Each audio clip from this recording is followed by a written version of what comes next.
Hello, everybody, and welcome to our third part of Fantasy Warfare Tournament, the greatest tag teams. Now, hopefully, you've joined us for the last 2 weeks, where you are available on Facebook, YouTube. Audio versions are going to be available on Spotify, Stitcher, iHeartRadio, iTunes, and wherever else you get your podcasts from. This is part 3. We're going to see who joins us tonight with already Rock and Roll Express. The Midnight Express, and also the Dudley Boyz advancing the last 2 weeks. And this time we have another 16 that will include the Rock and Roll Express in this episode. But we have to first see who's joining us. And once again, from Toronto, it's Steven. How are you? Showing Jim Cornette, the nemesis of the Rock and Roll Express. He's pissed. You called them the Rock and Roll Express. I'm actually they had rich history against each other, and Rock and Roll Express are still going strong 38 plus years later, I guess. And Jonesy from Niagara Falls, how are you tonight? I'm good. I'm hoping to get a free pair of sunglasses in the first match. I hope he gives them to me. Wonderful. We'll see what happens right. there. So I'm going to play the video of what we're looking forward to tonight. Steven will break down the matchups, and we'll start breaking them down.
Okay, and so that is what we're looking at doing tonight. Steven, you want to run down the card?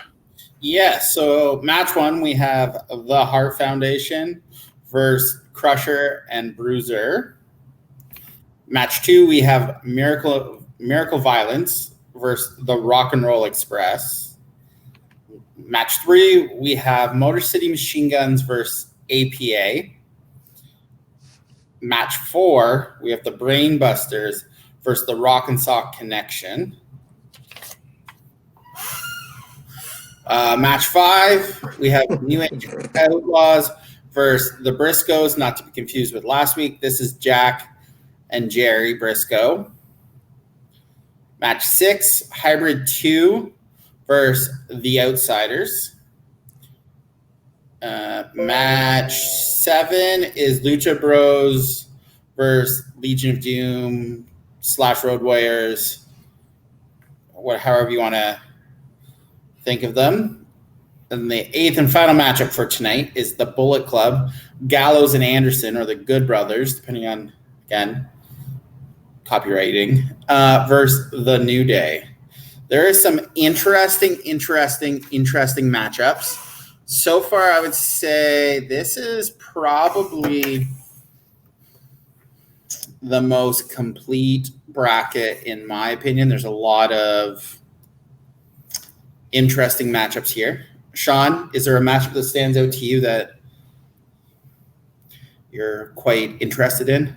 Yeah, it's definitely going to be a stacked card. Last week had a lot of brothers, but these have a lot of good combinations here. Um, I think maybe later on in the second round, there could be some interesting combinations. As far as first rounders go, maybe looking at the Lucha Brothers and Road Warriors, just the way their histories are and the amount of titles that they've won have a potential. What's your thoughts, Chris? I think the Road Warriors just squished the crap out of the Lucha Brothers. Um, the first round to me is going to be easy. It's the second round. Yeah, I tend to agree as I was looking over those. What stands out for you, Stephen, before I dive into the Heart Foundation and Crusher and Bruiser? There are some interesting matchups. Some of the draws this week are interesting. I think because I'm looking to round 2 and going, if this team wins and this team wins, then what? Yeah, exactly. So I'm interested to see kind of How it shakes out. and then I can see then looking to the semifinals going, oh well, if these teams win each, oh god, this will be. So I'm interested to see where we go. Yeah, and we'll see who comes out to go against the Midnight Express and Dudley's joining them for the Final Four. So let's kick it off. I'm starting off with the Heart Foundation against Bruiser and Crusher. So we have Jim the Anvil Neidhart and Bret the Hitman Hart. They were together in 1985 until 91. Bret was basically going nowhere as Cowboy Bret Hart. Anvil was doing nothing, and Bret apparently approached WWE and pitched the idea of putting them together, putting them with Jimmy Hart, who was their manager from 85 to 88. During their tag team tenure together, they won 2 WWF tag team titles. They beat the British Bulldogs for their first one, but they ended up losing them to Strikeforce, and that was one of the first tag team title matches and the title switches I ever saw. So that's why Strikeforce had a huge spot in my memory bank for being a kid and seeing that. Then they ended up winning it at SummerSlam 1990 against Demolition in the Best 203 Falls matchup. They did the whole switcheroo with Crush and Axe. Road Warriors came down, or LOD came down to blow the whistle on them, and they ended up picking up the victory. Now, along the way, they did a lot of, in that era, they did a lot of 203 Falls matches for tag titles, which is probably the best way of doing any title match instead of all these hot-shotting back and forth. I like that concept. It's gone by the wayside, unfortunately. But after they won their second tag titles, they ended up going against the Rockers, and then there was a possible contract dispute and stuff like that. Anvil was leaving. During the matchup that they had that was taped for Saturday Night's Main Event, the top rope ended up breaking. It was also a 203 Falls matchup. And the Rockers ended up winning the tag titles from the Heart Foundation, but things got worked out. And before it aired, which would have had to have a lot of editing to be presented for TV, it got rescinded. And the Rockers, even though they had defended against the Power and Glory a couple days later, after winning the titles, they got them taken away. The Heart Foundation ended up still retaining the tag team titles. That match never happened in history.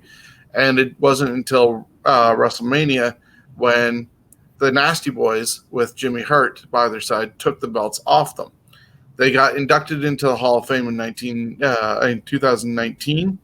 And when PWI did their top 100 tag teams of all time in 2003, they actually ranked number 37. Now you go over to Dick the Bruiser and Crusher, and Dick the Bruiser was alive from 1929 to 91, so died at age 62. Crusher, whose real name was Reginald Lewinsky, was born in 26 and died in 2005 at the age of 79. They worked together in Japan for Japan Wrestling Association, winning the NWA International Tag Team titles once, the AWA Tag Team titles 5 times, and that was when the AWA was also part of the NWA umbrella, but still had their territories. And so that was under Vern Gagne. And then they won the World Wrestling Association Tag Team titles 6 times. They won PWI Tag Team of the Year in 1972, and they were Pro Wrestling Hall of Fame in 2005. Now, as much as a kid, I saw the Hart Foundation and that run, like I said, I saw them lose to the Strike Force and win the titles from Demolition. Eventually, Brett obviously broke off and the career he had. We saw Anvil as Who. I didn't get to see Bruiser and Crusher, but looking at what they accomplished, surprisingly, possibly to some people, I'm picking Bruiser and Crusher to move on just because they did the international scene, and they might have been 2 individuals that got together, which I'm not a huge fan of, but they did a lot of success. In this total, that's 12 tag team titles along with the tag team of the year. The Hart Foundation only have 2. So, Steven, what's your pick? Well, this is purely because I'm a mark. I'm going the Hart Foundation. I grew up watching them. I mean, Crusher and Bruiser I've seen in more recently on YouTube and on the network, but I remember being a mark for the Hart Foundation, Bret Hart. So I'm going the Hart Foundation pure out of heart. Jonesy, you have to break the tie on this one. Yeah. I know it's a tough one because I'm a Hart Foundation. Well, I'm just going back over to Crusher and Bruiser, and I only found that they got the NWA International Tag Championship, and that's it. That's all I've found that he actually did. There's an AW World Tag with, there's Dick there, so 5 times. Okay. And 6-time World Wrestling Association titles. I'd say as far as popularity, it'd probably be the Hart Foundation. To me, the Hart Foundation is going to be out of this in the second round anyways. So is Crusher and Bruiser. If we're going by what's on paper, it's Crusher and Bruiser. So Crusher and Bruiser with I will admit right now, a surprise upset over the Hart Foundation. So when we talk about that later on, what was a surprise, this definitely is going to be a surprise, because when I was even testing out the brackets, at least I got my sunglasses. Very true. When I was testing out, I was making sure it worked, and I was advancing the Hart Foundation. But yeah, just looking on paper, and that's what we're trying to figure out, who the best tag team is in that regards, and trying to put our personal feelings aside as much as possible, because we're marks no matter what. It was a mark for Randy Savage in the Greatest World Champions or the Kings episode we did about a month or so ago. So, Steven, we're moving on to match number 2. So we're going to start with Miracle Violence. It was Dr. Death, Steve William, and Terry Bam Bam Gordy. The team originally formed in JCP, so Jim Crockett Promotions, July 9th of 1987. They wrestled 6 times together, basically, in and around then. They disbanded, and then in 1990, in All Japan Pro, they teamed back up from 90 to 93. They won titles in Japan in All Japan. January 30th, 1983 is when they won their 5th title. They won quite a few titles in All Japan Pro. In 92, they actually showed up in WCW, where they actually won the tag team titles, defeating the Steiner brothers, July 5th of 92. 1 week later, they won the vacant NWA tag team champions, defeating Dustin Rhodes and Barry Windham. They held on to both until October 92, when they lost to Windham and Rhodes. They briefly stayed together, had a feud with the Steiner brothers. Didn't really do much other than that in WCW. Then they went into ECW. It's where they actually broke up after October 26th of 1996, after they lost to the Eliminators. Unfortunately, Terry Gordy died on July 16th of 2001, which is unfortunate. They are a 5-time World Tag Team Champion in All Japan Pro Wrestling. They were PWI Tag Team of the Year in 92. PWI ranked them number 16 in the best 100 tag teams. They're a one-time NWA Tag Team Champ, one-time WCW Tag Team Champ, and they won, like I said, the NWA Tag Team Championship Tournament. And then you have the Rock and Roll Express. That's Robert Gibson and Ricky Morton. They began teaming in the early 1980s in Memphis. They then went to UWF or Mid-South, then to Jim Crockett Promotions, the NWA, AWA, Smoky Mountain, WWF, NWA. I can't really think of anywhere where they haven't wrestled. They formed in, like I said, in 1983. Then they went to, and that was in Memphis. They soon made their way to Mid-South and started a feud. And this literally went on until when they all retired, basically 15, 20 years ago. The Midnight Express and Rock and Roll Express, if you heard one name, you automatically thought of the other. I can't think of, if you heard Rock and Roll Express, the immediate thought should be Midnight Express, because they were in the 80s and early 90s. They were what tag team wrestling should be. 85, they went to JCP, so Jim Crockett Promotions. Again, feuded off and on with Midnight Express, the Russians. The Russians, for those who don't know, Ivan Koloff and Crusher Khrushchev, Rick Rude, Manny Fernandez, off and on, Ole and Arn Anderson, Tully Blanchard and Arn Anderson, the Four Horsemen. And then they went on to AWA and then returned to NWA, WCW from between 1988 and 92. They were then in Smoky Mountain, USWA, which is United States Wrestling Association, which is in Memphis, WCW and WWF from 92 to 96, off and on. Again, they won quite a few titles in Smoky Mountain, which was Jim Cornette's promotion. And they feuded with the Heavenly Bodies, Stanley and Tom Pritchard.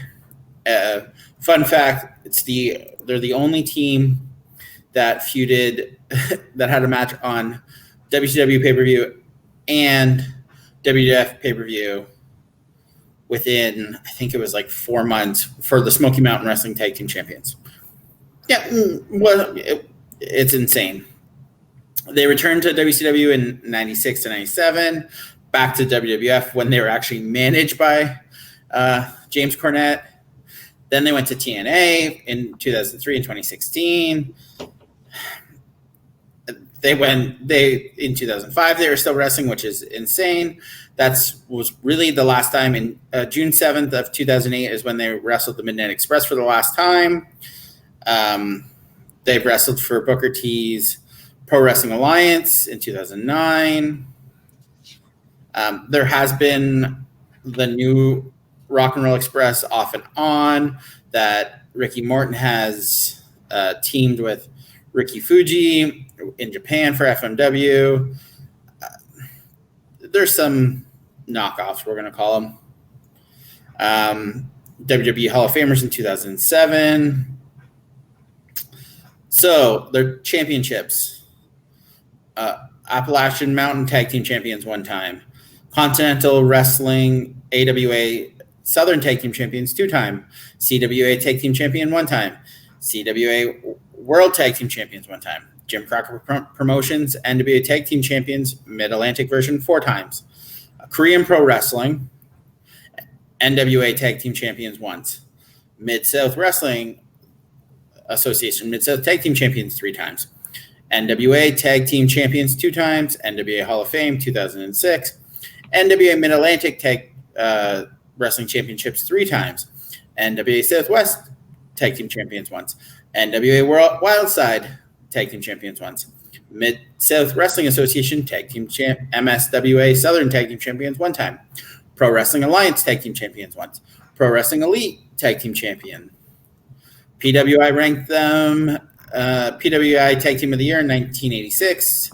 Ranked them number 4 in the best 100 tag teams. Let's go for more championships. Rocket City Championship 1 time, and the current champion, Southern Tag Team Champions.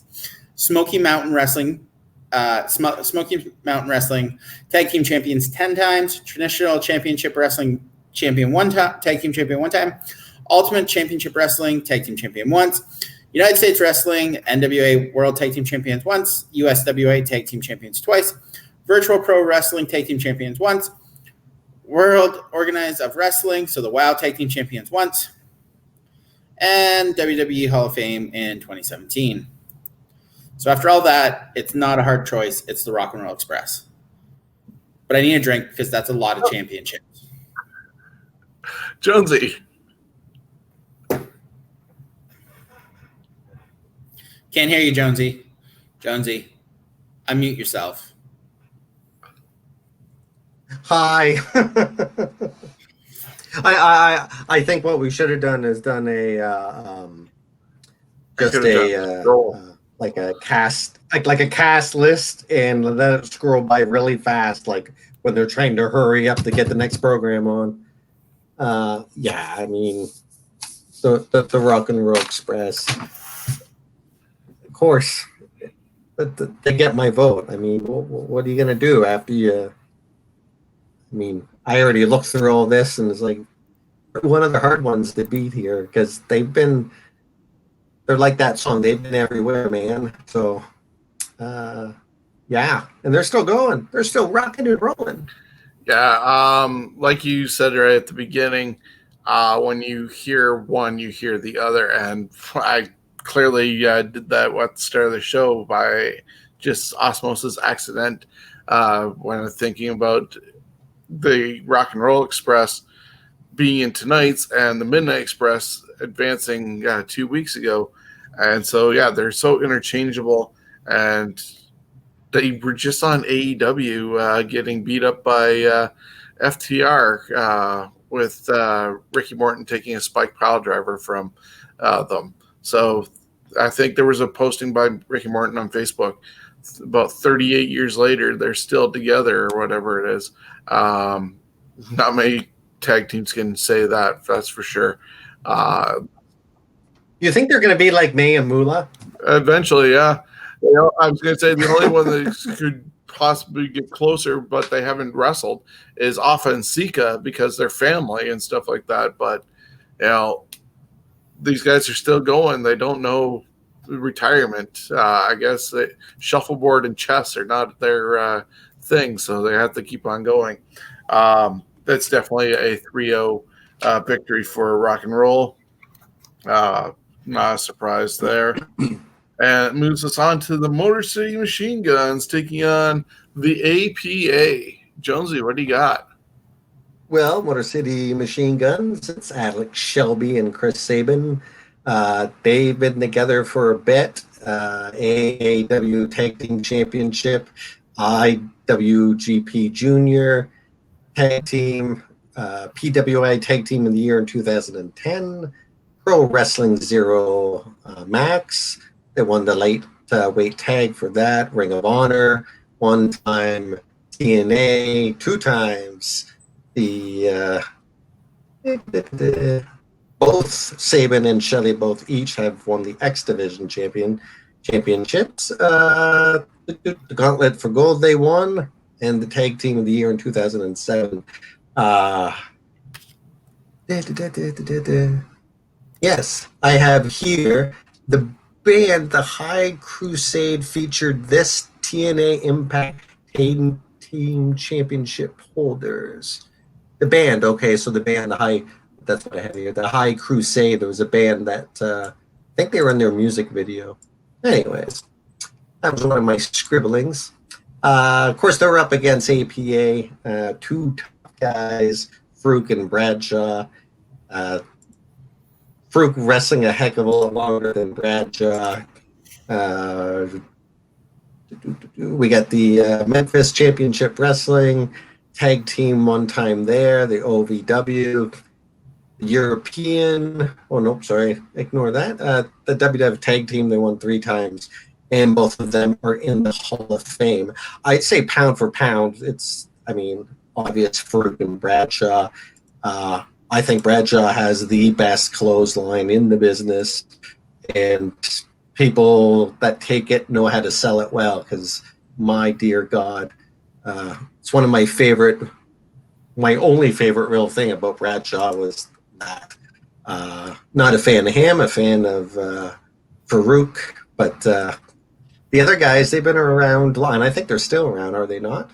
Yeah, they're the current Impact Tag Team champions. That's like being the nicest guys in prison. Ooh, nicest guy in prison. If you know what, if it was a real fight, then I think Farouk and Bradshaw. Well, Farouk at least. I don't know about Bradshaw. He acts tough, but we all know he's supposed to be, because he went down in the brawl for all pretty quick. So I'm going with the Motor City Machine Guns. So definitely, I think you're going to get a heck of a lot more exciting match out of them. A lot more technical. So for me, they get the nod for me. Yeah, where you were going, I thought you were picking the APA. Looking at both of them, Motor City Machine Guns definitely are from this area. I believe definitely did a lot of independent wrestling before they hit it big by going to TNA, and now back with Impact. The APA, you had 2 guys who were pretty much floundering in their current roles before they got put together. The Disciples of Apocalypse, or whatever they were, that just wasn't really working. But when they started doing the protection agency and stuff like that, that's when they were most at their peak, I'd say, of popularity. They gelled really well together. They were, I believe, Farouk was part of Bradshaw's wedding, along with Eddie Guerrero, stuff like that.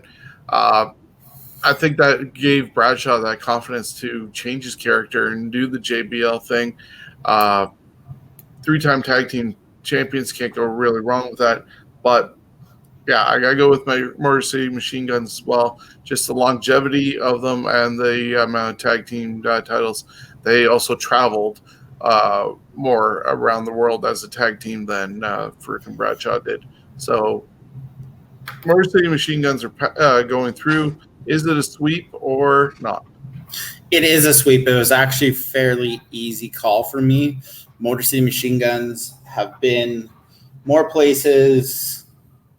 APA, short time, didn't really have the competition. So Motor City will be moving on 3-0, and Sean's got the next one. Yeah. Okay, so we move on to the Brainbusters taking on the Rock and Sock Connection. Some classic, iconic tag teams here, depending on when you were watching wrestling. The Brainbusters, surprisingly, when I was looking this up, they were only together from 1986 to 1989. As we know, Tully Blanchard, Arn Anderson were the combination. They were part of the Four Horsemen. They got put together as the Horsemen were gathered. Arn was originally with Ole. Tully was the second most hated wrestler in the NWA, right behind Ric Flair. And he was a TV champion, U.S. champion level guy. So he was their singles guy. And the Andersons were the tag team, and Rick was their main eventer. But as they got rid of Ole and started having a revolving door of their singles guy, Arn and Tully got put together. And so during that time, they ended up winning 2 NWA tag team titles. The first one was beating the Rock and Roll Express. And they ended up losing to Lex Luger and Barry Windham, of all people, guys who eventually became Four Horsemen themselves at different times. They ended up winning them back because Barry Windham became a horseman at that time. And so they ended up doing that. So that was their second title, which they lost to the Midnight Express. You're hearing a lot of these tag teams that are in this 64-man tournament a lot. Windham and Luger, not so much, but, the Rock and Roll Express and the Midnight Express. But, contracts, disputes, payouts definitely were a problem. As JR says during Grilling JR with Conrad Thompson, usually when there's a problem with a wrestler, it's either creative or cash. And in this case, it was cash because Tully Blanchard felt they got shafted, and I believe J.J. Dillon got 3 times the amount of money that Tully did for a possibly Starrcade or something like that. Whatever event it was, they had enough and left. They went to WWF. They got instantly put with Bobby Heenan, and unlike other talent who end up leaving the NWA and have to change their name and stuff like that, they got to keep their names. They only changed their tag team name because they were put with Bobby Heenan, and they started pointing at their heads because they were smarter than everybody else. They ended up becoming tag team champions in WWF by beating Demolition. They also lost to Demolition to give them back the tag team titles. Tully Blanchard ended up failing a drug test leading into the Survivor Series of '89. So he was out. Bobby Heenan took his place. Arn wasn't too thrilled, so he ended up leaving as well and going back to the NWA. But the NWA heard about Tully's drug issues and failure. So while Arn got to go back to the NWA, Tully was lowballed with a contract offer. He refused it, went to the AWA. And so that was the end of the Brainbusters. Now we see them Wednesday nights on AEW. They were together for the tag team celebration, but they're still not a team at all. They're at odds with each other to that respect. So that's the history of the Brainbusters, with them being a part of the Four Horsemen. Then you go over to the Rock and Sock connection. The Rock, Dwayne Johnson, Mick Foley, Mankind, 2 really big names that came together because Mick Foley needed somebody to help him against Undertaker and Big Show, who were the tag team champions at the time. So they were formed in 1999 and were active in the following year because it was late in 99 that they got together. And it ended quickly, sort of. But then 2004, they were brought back together to be at WrestleMania 20 to go against Evolution, which they ended up losing that match. But we're talking about their tag team titles, and they had 3 WWF tag team title reigns. Unfortunately, it lasted less than a month, or less than 2 months, really, because they won their first title together, teaming on their first night against Undertaker and Big Show. But then a week later, they lost them back to the Big Show and Undertaker at a Buried Alive match, thanks to Triple H. Then they won them back 2 weeks later from Big Show Midian and Viscera, because Undertaker didn't take part in this. So because of the Ministry of Darkness, they did a Freebird type rule, but it was a 3-on-2 handicap match. Rock and Sock won the titles back, lost them 3 days later on SmackDown to the New Age Outlaws, won them back from the New Age Outlaws, only to lose them 4 days later to the Holly Cousins. So that's how quickly these guys were hot potatoing the title. It's unfortunate to that regards that they should have had a longer connection, pardon the pun. Their biggest thing that they did as a team was also the Rock This Is Your Life segment that took about a half hour, but it was the highest rated segment ever. Their title reigns were very underwhelming, and as much as they are stars, and now The Rock is the biggest star in Hollywood and the owner of the XFL with his ex-wife and partner, the Brainbusters had a better run as a tag team for the 3.5 years that they were together. They're most memorable. People are hyped about the fact that they're together in AEW. So for me, the Brainbusters are moving forward, regardless of the hype and star status of Rock and Sock. Steve? Well, I'm going with the actual tag team and not two singles people were pushed together. This would be top 5 tag team for me. The Brainbusters, Tully and Arn as Horsemen. Unfortunately, Jim Hurt screwed them with Tully coming back. So I'm going to Brainbusters because they're too good of a tag team. And Jones. I think with both tag teams, you're getting a good match. No matter who they're against, both teams are going to give you a different style match. Brainbusters is going to be more traditional, where the Rock and Sock is going to be more some camp with some heavier moves. As far as the draw, Rock and Sock Connection wins all the way. As far as draw, as name, the marquee, but I mean, even though the Brainbusters, I thought they'd have more tag team gold together over that period of time, but they didn't. Brainbusters only get my vote because they're a good team. I'd rather watch the Rock and Sock over them, mind you, but depending who they're going against, only because they're going to have much bigger names to go against than the Brainbusters ever got. But my vote goes to the Brainbusters. So that's a 3-0 for them. And that moves us on to the next one. That is New Age Outlaws against Jack and Jerry Briscoe. There's not a lot I can find. What I can tell is the Briscoes started teaming in 1969 to 89. Won definite tag team championships. Looks like NWA Florida tag team champions 8-time with Jack, with the Briscoes. NWA United States tag team champion, the Florida version twice. NWA North American tag team champions, Florida version twice. 2-time NWA Georgia tag team champions. NWA World Tag Team Champions, Mid-Atlantic version 3 times. PWI ranked them number 54 in the top 100 best tag teams.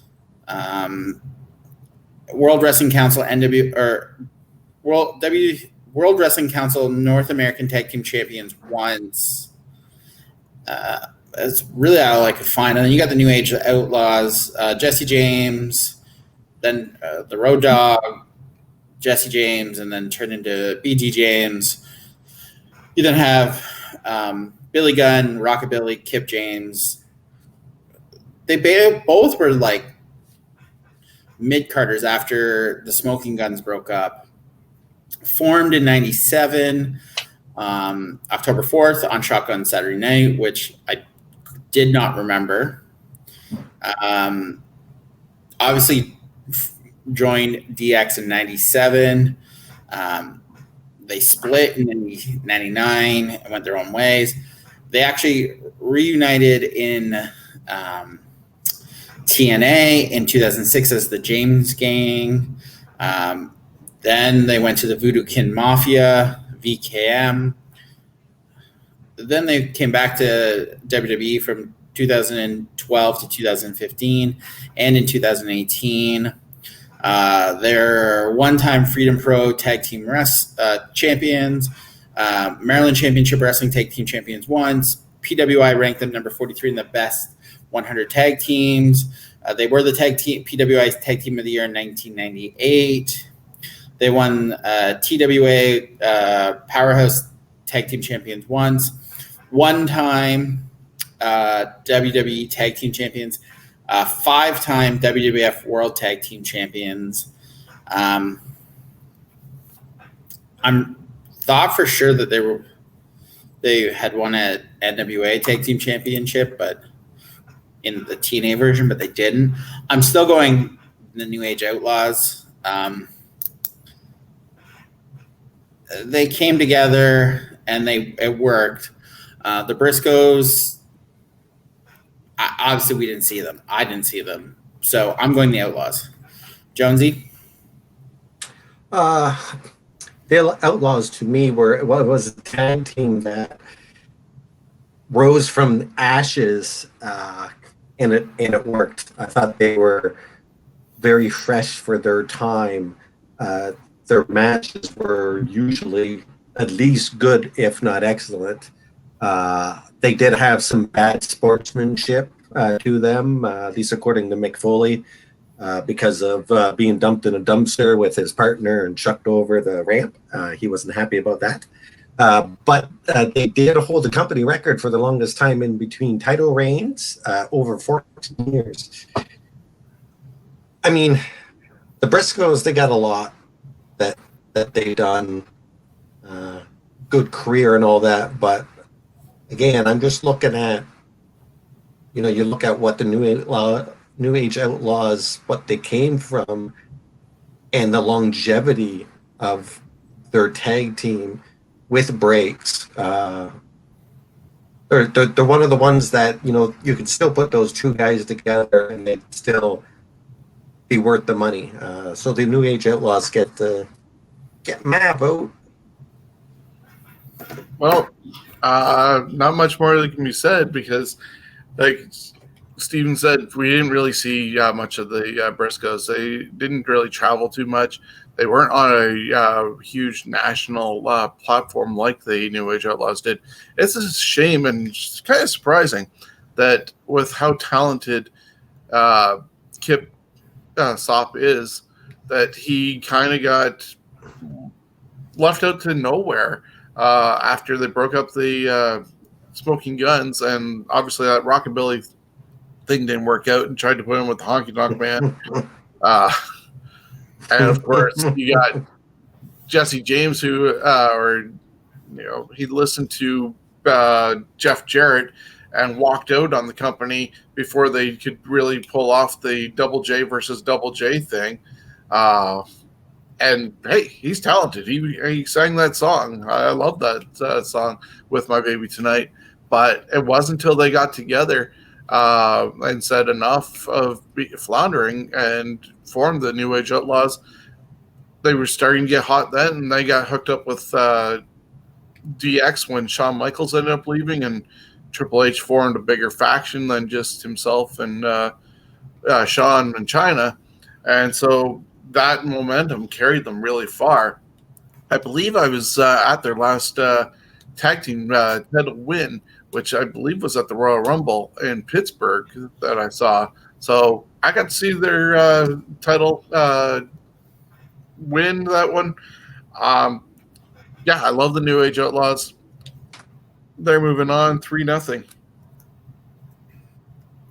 And that brings us to our next matchup, the Hybrid 2 taking on the Outsiders. All right. The Hybrid 2, I don't know a lot about them, but I have been watching their matches. It's Angelico and Jack Evans. They're working in AEW right now, and they were in Lucha Libre, where they won the tag team championships 3 times. I mean, they're a great tag team, but you draw the Outsiders, and they're not just 2 guys that were slapped together. They were a team for a while. Maybe not the greatest team, but as far as 2 names, like, again, you put them against anyone and you're going to believe that the Outsiders could win. No matter how good the team that they're going against, there's a chance they could win because they cheat. They're also both, well, Razor's a good wrestler. The other one is okay. They got the tag team, the Outsiders, the tag team of the year in '97. They ranked number 40 out of the 100 best, PWI 2003. They got a tag team champion in TNA, and then some stuff in WCW. Oh, yeah, they got the World Heavyweight Championship. That was Kevin Nash. Hall did some stuff, but I'm skipping through that. The tag teams, they got 6 of them. Actually, 7. One's with 6. Oh, nope, sorry, 6 of them. One was with 6. Because 6 would substitute for Hall when Hall was, yeah, I mean, the Outsiders. I think they weren't that great as a tag team, but who they're up against, I mean, yeah, they get my vote. Yeah, when you think about these 2 teams, not many people will even think about the Hybrid 2 that much. You haven't really seen them much lately, even on AEW. I don't know if that's because of the COVID issue that they've decided to stay home. They were huge in Mexico. I've seen them on Dark. The last couple of weeks they've been on Dark.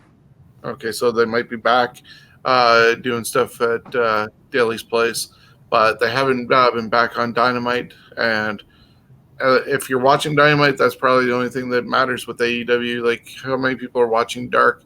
If you're stuck there, yeah, not doing much for you. Then you got the New Age Outlaws.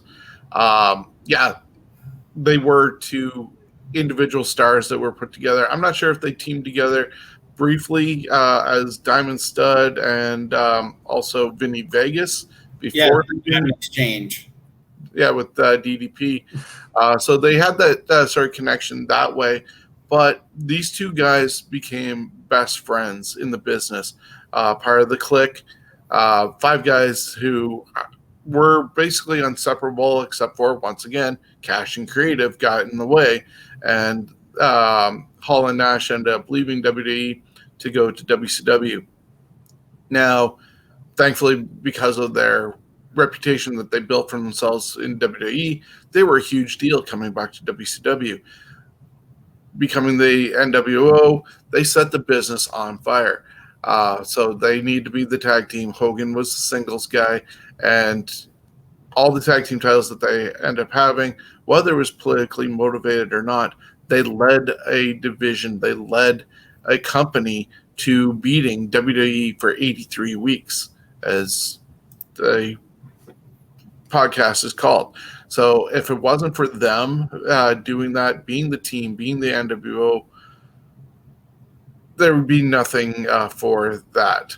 They have such a bigger resume as a team than the Hybrid 2, and just for that success, New Age Outlaw, the Outsiders are definitely getting my vote. 3-0 or 2-1?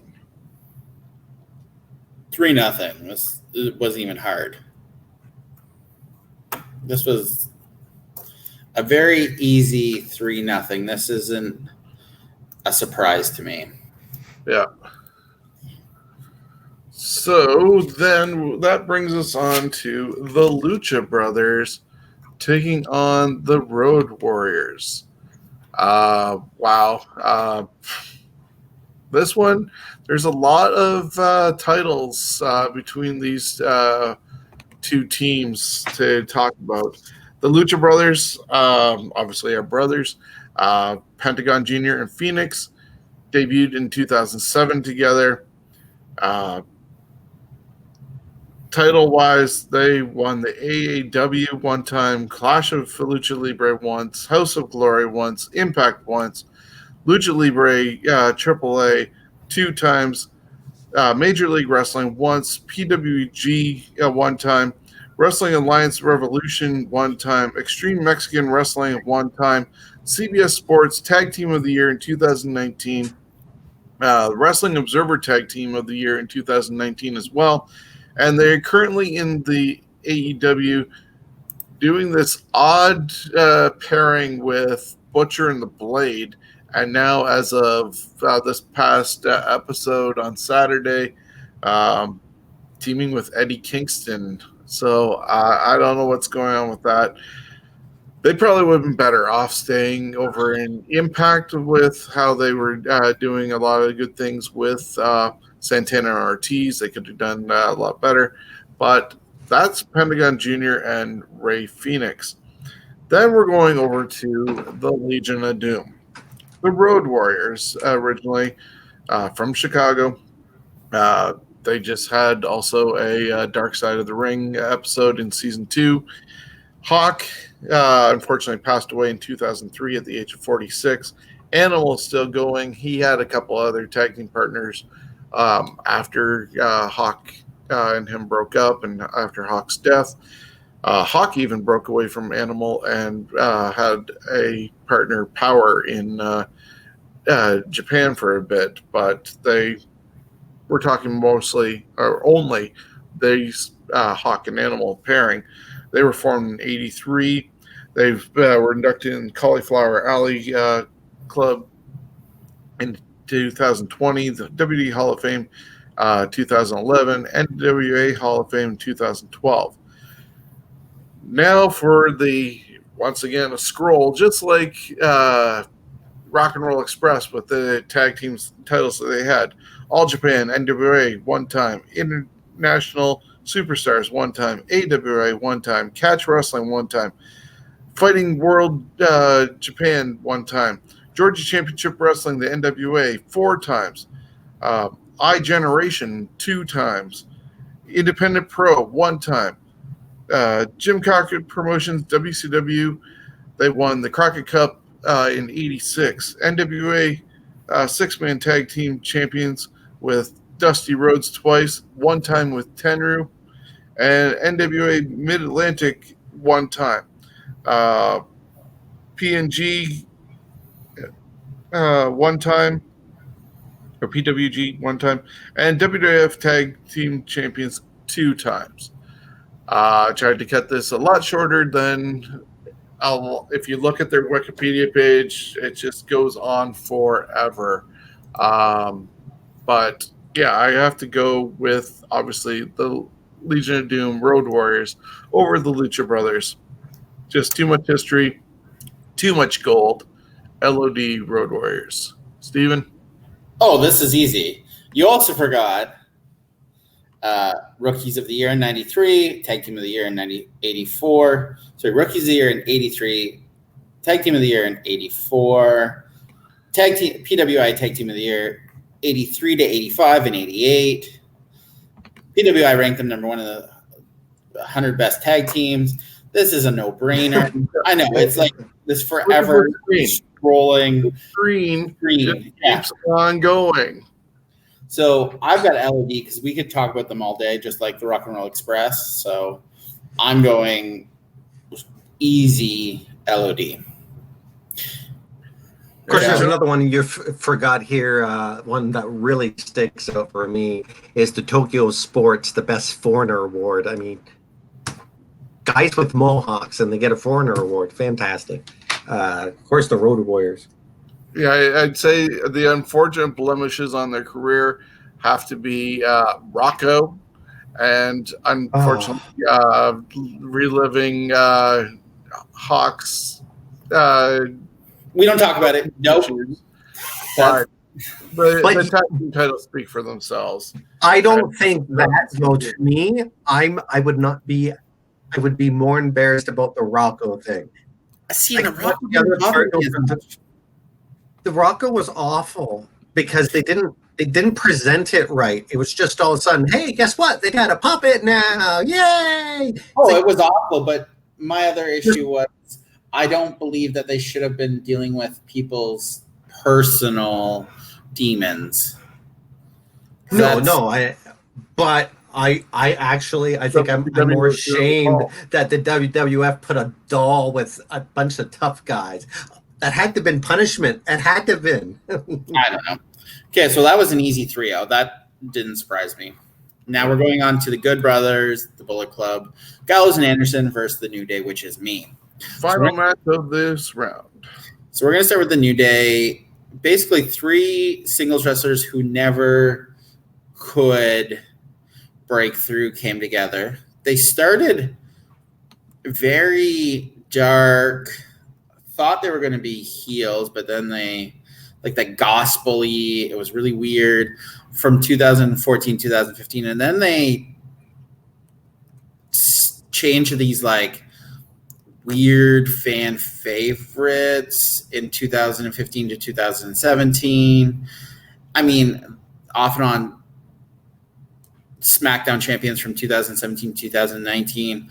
Fortunately, Big E's a singles right now because Kofi's hurt and Xavier's hurt. They PWI Tag Team of the Year 2015, 2016. Rolling Stones WWE Wrestler of the Year. Wrestling Observer Best Gimmick of 2015. They're a 2-time Raw Tag Team Champion and a 6-time SmackDown Champion.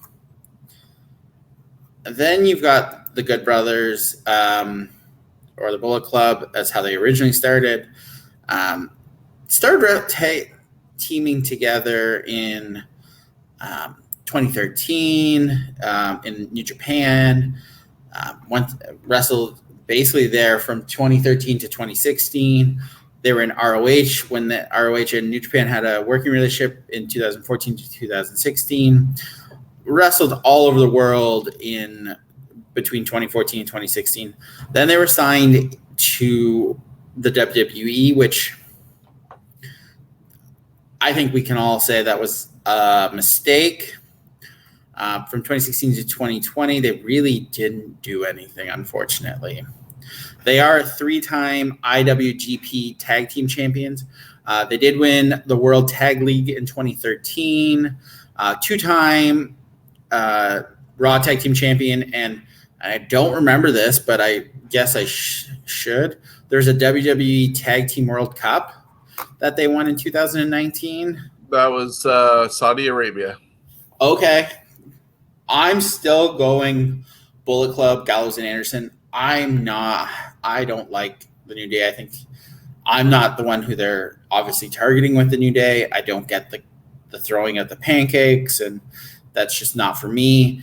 I'm going Anderson and Gallows. They actually have competition or had competition over in Japan. Winning the IWGP Tag Team Champions 3 times is quite an accomplishment. They were huge over in Japan being part of the Bullet Club. I'm going Good Brothers. Jonesy?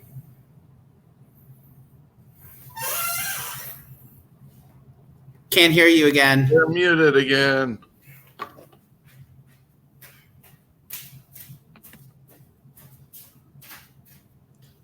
There we go. Keep There we forgetting to take that off. So, Shawn, you're going to be the tiebreaker in this one because I think New Day, they've just done more, achieved more, and on a higher level. Yes, the other team is 1 to 3 WGP, but after that, there's not a whole lot of other stuff they've done. They've got the WWE twice, but I don't know. The New Day is a team that shouldn't have worked, but they took a crappy. I think it was a good idea, but it was crappily handled. And if anything, at that time, they should have had Brother Love introduce them. Really, I don't know. But what New Day turned it into, what they've turned it into, is not for the serious wrestling fan, but to me, the New Day is a team that I don't think is ever going to be close to the best, but with what they got, they made gold out of it, and somehow it worked. So that's why they get my vote and not get cast off the island. Well, as you said, I am the tiebreaker. I'm a fan of Kofi Kingston. I saw Xavier when he was Austin Creed over in TNA, doing the Apollo Creed thing. Big E, second NXT champion. When they got together as a team, it looked like they were going to be sort of a Nation of Domination thing, and then they put the gospel thing with them. I don't get the pancakes and the cereal and the unicorns. Definitely out for the children aspect of things. Their competition, unfortunately, in WWE has not been that great because WWE doesn't take tag teams as serious as they should. They look like it for a little bit. They stack up on tag teams, and next thing you know, poof, they're gone, and you're down to the titles being traded between two teams only. That's unfortunately why they have so many tag team titles, them and the Usos. Just lack of people to work with, unfortunately. Gallows and Anderson, that is a tag team that unfortunately got abused in WWE. Even the association with AJ Styles wasn't enough to help them. When they tried to leave the first time, they got given the titles as a throwing them a bone to keep them there. They got money thrown at them, and they stayed.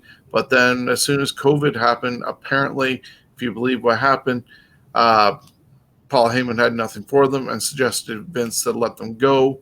And so they're gone. They're over in Impact right now. They're probably going to end up being Impact Tag Team Champions eventually, taking them off Motor City Machine Guns. They had international travel. They did a lot of work and tag team titles. So they might not make it much further, but they are going into the second round. So is that a 2-1 or a? It is a 2-1 victory for the Bullet Club, which that concludes our first round.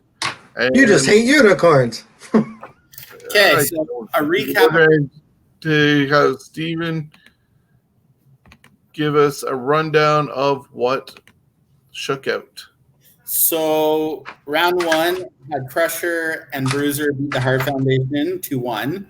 You had Miracle and Violence simply just lose to Rock and Roll Express because I could have talked for 3 hours about them. Motor City Machine Guns beat APA 3-0, which not surprised Motor City Machine Guns won. I expect it to go 2-1, that one. Brainbusters beat Rock and Sock Connection again, 3-0. I did not expect the Brainbusters to win. I had them to win, but I didn't expect it. Another one that I thought might go 2-1. New Age Outlaws beat the Briscoes 3-0. They're all 3-0s on this one. I don't think you'll find too many 3-0s in the next round. Hybrid 2 lost 3-0 to the Outsiders, which was pretty easy to predict that one. LOD beat Lucha Bros 3-0. And Bullet Club of Gallows and Anderson, or the Good Brothers, beat the New Day 2-1. Jonesy, was there anything that surprised you round one?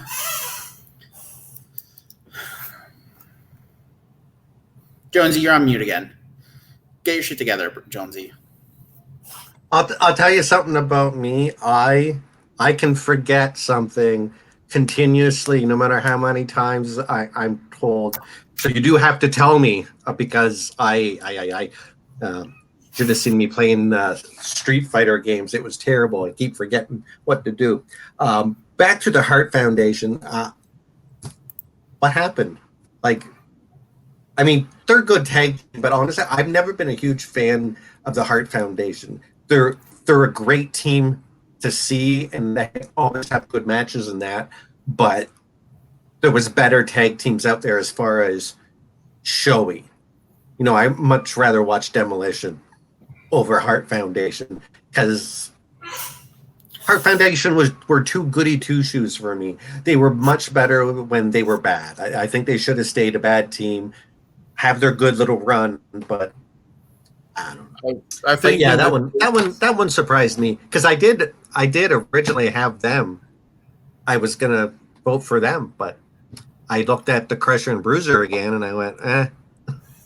Yeah, I have to agree with you on that one. That, as I said from the beginning, was my surprise of the first round because I too would have had the Heart Foundation advancing, but when we're comparing the two teams, just longevity and resume, yeah, I'm just surprised. Heart Foundation against maybe any other tag team probably would have advanced, but they got the draw, and just the history was their downfall, not their style or anything. Just they weren't together that long. The Heart Foundation weren't together long. Not in comparison, no. No. So in second round, here's your matchups: Crusher and Bruiser versus the Rock and Roll Express by Crusher and Bruiser. Motor City Machine Guns versus the Brainbusters. New Age Outlaws versus the Outsiders, which is interesting. And LOD versus the Good Brothers, Bullet Club, Gallows and Anderson, who had a good run after winning one match.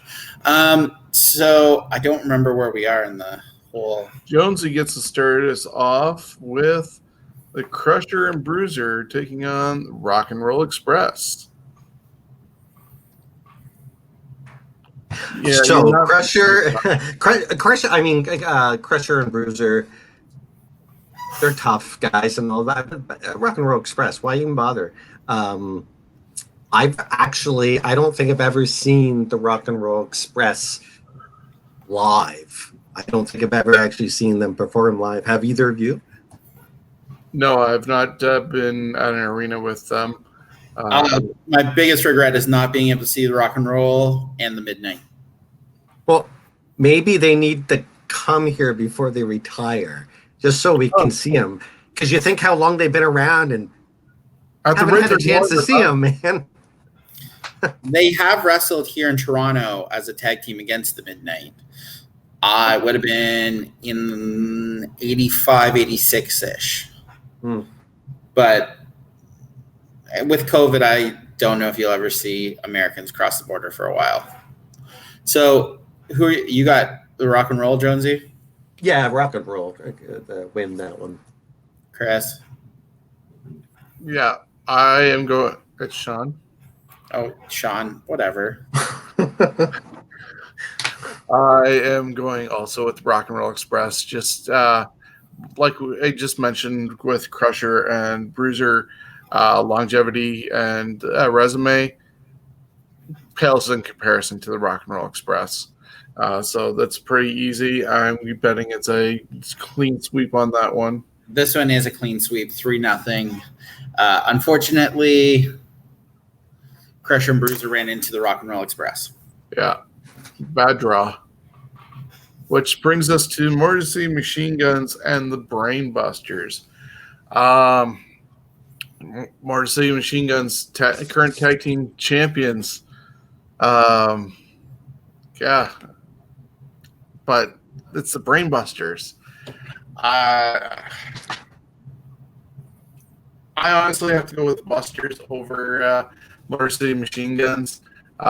Even though they traveled more and probably definitely more titles, just the history people are going to remember Arn and Tully over Motor City Machine Guns. The signal of excellence. Unfortunately, the Machine Guns, other than TNA and ROH, they just haven't done anything. I'm going to Brainbusters. Jonesy? And I agree with everything you both said. So 3-0? Yes, it is. Okay, well, that's interesting. Didn't expect 3-0. I think it's just the last 4 teams will be the tough ones. That's it. So now I've got me, and it's the New Age Outlaws versus the Outsiders. I'm going the Outsiders. If I had to pay money to see a tag team in the height of their popularity, I'm going to see the Outsiders because they made me fall back in love with wrestling, that NWA angle. I'm going the Outsiders. They're pretty much equal tag team championships, really. So I just think also the Outsiders had better competition in the tag teams. They had the Steiners, Harlem Heat, Faces of Fear, Nasty Boys, Public Enemy. They had a lot of tag teams that they could and actually have good matches with. So I'm going Outsiders. Jonesy? If I was going by wrestling rules as far as how they were booked in places like WCW, and yeah, the Outsiders would get past the Outlaws. However, the Outlaws are younger, even in today's age. You take Outsiders of prime against Outlaws of now, the Outlaws would outwork the crap out of them too. So again, Shawn, you get to tiebreaker because again, the Outlaws won't go down as the greatest tag team, but they're definitely to me they're kind of like Brainbusters as far as respect because I mean, again, with the Outlaws, no, you never used Brainbusters and Outlaws in the same. No. Oh, absolutely. In fact, the Outlaws have done more. Oh, but wrestling style, we never compare them. Well, no. Oh, no, not wrestling style. Dear Lord, no, not wrestling style. But I'm saying as far as respect amongst fans, it's like you're going to get good work out of Tully and Arn. You're going to get good work out of the Outlaws. I mean, those two together in a match. And did they ever go against each other? What, in wrestling, did any of them ever, TNA. like Armstrongs maybe? No, well, in TNA you could have had, I guess, the James Gang versus the Band, maybe, but I couldn't tell you 100%. Yeah, that'd be the only chance I think that they would have crossed paths with. It would have been in TNA. Star Power, Outsiders has, but that Outlaws to me are just the better team. Your official vote goes to Outlaws. So I do get to break the tie. I would agree with a lot of some of the things that you were saying, Jones. I would probably prefer to watch a New Age Outlaws match. I would find them probably more entertaining. But as I pointed out when I first talked about the Outsiders, they were the ones who sparked the revolution, the Monday Night Wars, the that was Hogan. That was NWA. Hogan. Yeah, well, they weren't sure who was going to be the third. Come on, it could have been Mabel. Or it was almost Sting. It should have been Sting. Yeah, it would have been awesome. If you believe Dave Meltzer, it was supposed to be Mabel as the third guy, but Sting almost had it. Hogan decided to sign in and go for it, but it was sparked by the entrance of the the Outsiders, and so the Outsiders are getting my vote, and that brings us to the Road Warriors taking on the Bullet Club. Oh, we have to actually. I'm starting this one. You get to start this one. Need a little puck like they do in Texas Hold'em. Well, I mean, Road Warriors. That's it. Yeah, if that's as quickly as you're going to do it, which is understandable. Like, it's hard not to disagree on that one. Just too long of a resume, as I put up on the screen for those watching along with us. Yeah, too much history, too much gold. Possibly better workers are the Bullet Club, but as far as history, it's Road Warriors. Oh, for sure the better workers would be Gallows and Anderson, but this is an easy 3-0. LOD, and I'm pretty sure Gallows and Anderson would tell you the same thing. So in our second round, I expect a lot more 2-1s, but we had Rock and Roll Express beat Crusher and Bruiser 3-0. This one was probably the surprise. I thought this one for sure would be 2-1. Brainbusters beat Motor City Machine Guns 3-0. You had the Outsiders beat New Age Outlaws 2-1. And then the non-shock of the night was LOD beating Gallows and Anderson 3-0.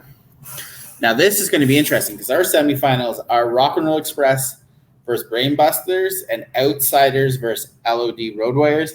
This was actually my Final Four. So this will be interesting.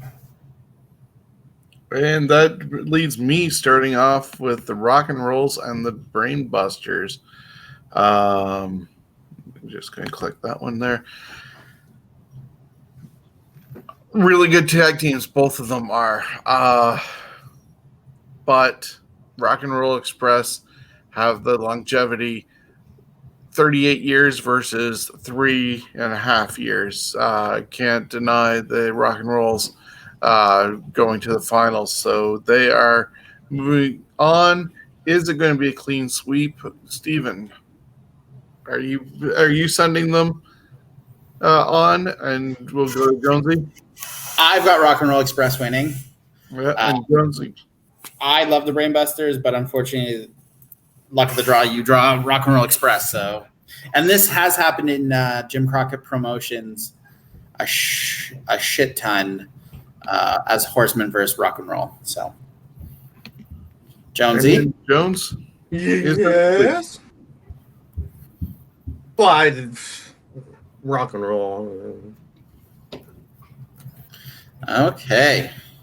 And that brings us to our second semifinal match with the Outsiders versus the Road Warriors. Oh, this is easy. I've got the Road Warriors.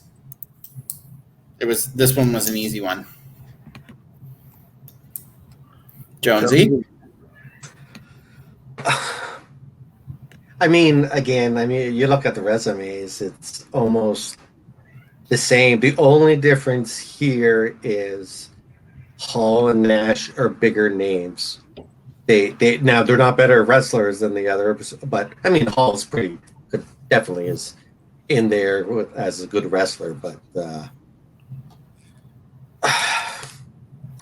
if I'm going for names, I mean, and Gate and all that other stuff, the Outsiders, but. I mean, the Road Warriors just have too much, and I'm not a huge of the Road Warriors.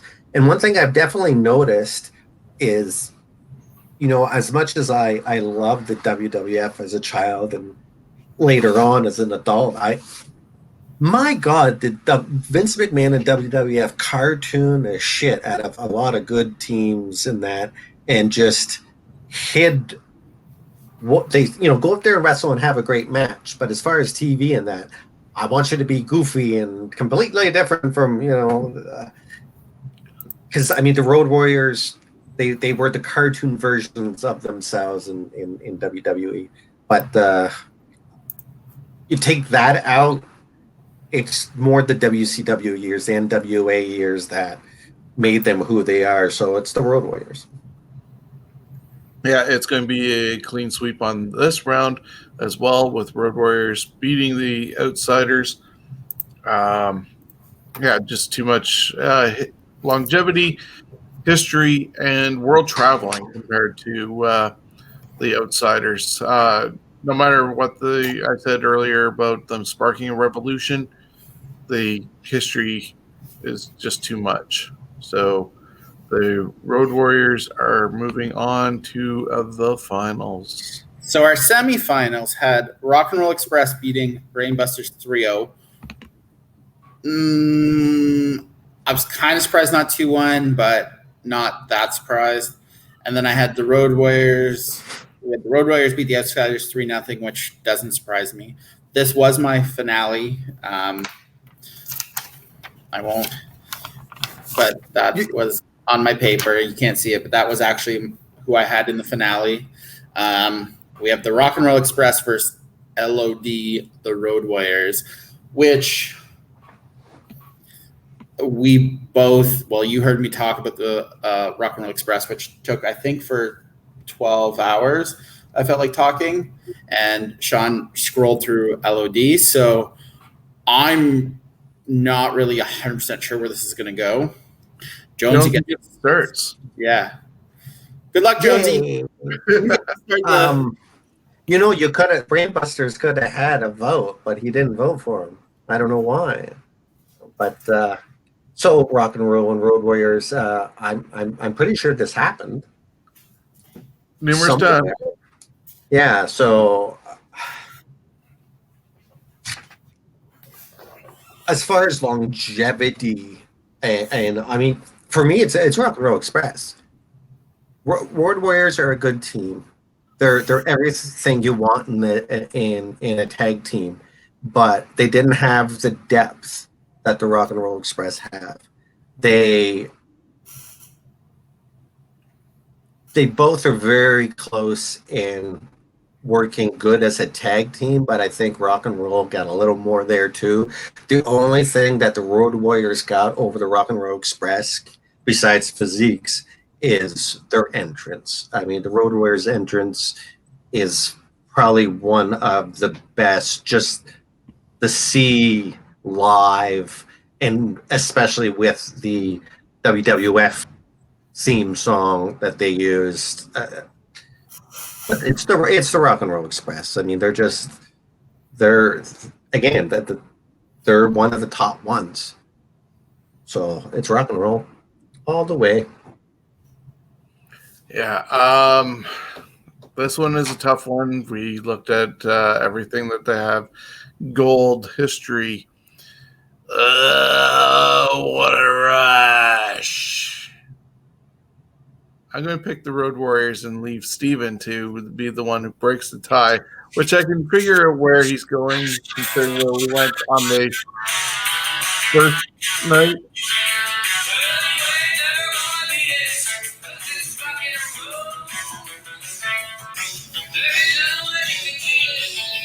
Yeah, Rock and Roll. As I expected. That Rock and Roll. You can't deny who they are. Road Warrior longevity. Road Warriors I love them. They just became too much comedy in the WWE. Never were able to be that really dominant tag team in Japan. So I'm going the Rock and Roll Express. So this is interesting. So we have Rock and Roll Express winning 2-1. They're moving on to the Final Four. The Final Four, which has Midnight Express taking on the Dudley Boyz. Jonesy, are you surprised the Rock and Roll win, or? No, I mean, when you look at who is in it, if I was to put money, I think we all would have won on Rock and Roll Express. I mean, LOD, I think they had a wonderful celebration when they won their tag team title in the WWE. They look good in the WWE, their costumes and everything. But again, it was the cartoon version of, because a lot of that I never seen when they were in NWA and all that. I heard about it. I seen the posters. My one friend Ben was a fan of the LOD, and he had the old picture of them with green paint on and all this, and I'm like, ooh, that's special because that's they looked meaner, and I'm like, wow, that's the same tag team. What the? But yeah, but Rock and Roll Express. I'm not a fan of Rock and Roll Express. I'm not, but you can't deny the fact that they. In fact, I think I'm a fan now of them only because, I mean, the two old guys that obviously could still kick a lot of these wrestlers' asses as far as working. And I do believe they are going to be the new May and Moolah team, man. I can see these guys taking shots in their 70s. So let's talk about next week, because these are some of the these are the last 16 tag teams you'll see next week. Midnight Rockers, the North, Public Enemy, The Bar, which is Cesaro and Sheamus, Harlem Heat, Natural Disasters, Demolition, Edge and Christian, War Machine, which is also known as the Viking Raiders, the Dark Family, the Funks, the Dream Team, Minnesota Wrecking Crew, which is Gene and Ole Anderson, Colossal Connections, World's Greatest Tag Team, which is Haas and Benjamin, and probably the worst tag team in the world right now, the Young Bucks. Is there any tag teams next week that stand out for you right now, Jonesy? That you're like, interesting? Well, one that stands out that makes me mad because I know they won't go far, but I think they are the ultimate tag team, the Colossal Connection. I really do.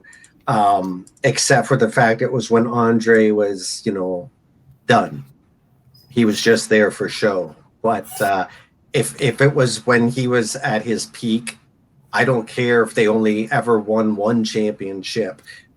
The Giant and anyone else is going to be a good tag team. And then when you have Haku, especially the longevity that Haku has, I'd like to see them get much further in it, but they probably won't. They might make it past the Wrecking Crew, but after that, I think they'd be done. Yeah, and Public Enemy. I love Public Enemy. Is there anyone, Shawn, that you're interested in next week? Well, I look at some of the teams that are in here, and it does span all decades and organizations, more so than probably any of the other brackets that are here, because you got current teams like the North and Viking Raiders, and then you got the Funks.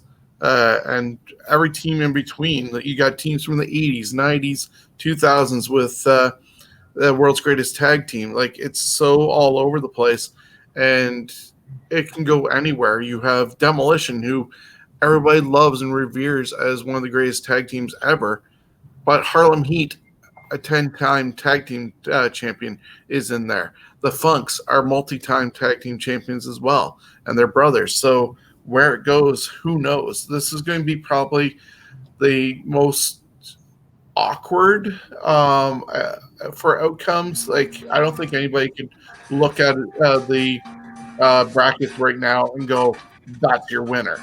Like, it's going to go places that probably people won't imagine it going. So that's going to wrap us up for this week. As you see scrolling along the bottom, some hashtags. We are Scumbags. You can find us on Facebook with Scumbags Wrestling, Twitter, Scumbags Canada, Instagram, Scumbags Wrestling, hashtag also Scumbags Podcast, hashtag FWT, and hashtag Fantasy Warfare Tournament. That's where you can find us. We are also putting this up audio-wise, so whether you're watching us, you can also take us on the road with you in your car and hear us on Stitcher, Spotify, iHeartRadio, iTunes, or wherever else you get your podcast from. So this is going to be found everywhere. And one last plug before we go. Jonesy, what do you got coming up with the Wrestling Trivia Challenge? Well, probably going to do a live show soon. if I can't get any episodes up right now, I'm having trouble loading anything on it. I don't know why, but eventually that will be new stuff going there. So But I'm not pretty much every Monday I'm hoping a new show. Excellent. So if people want to get in on the show, how can they reach you? They can go on Facebook and Wrestling Trivia Game Show Challenge, or through Scumbags. You can find them in there. Yeah. So we've had a couple of good games so far. Hopefully, some competition steps up. We're looking for a challenge out there, some new competitors as well. So contact Chris. Get in part of the trivia challenge. It's just like that game show hosted by Alex Trebek, and you can have fun and learn something at the same time. So until next week, have a great one, and we will see you then.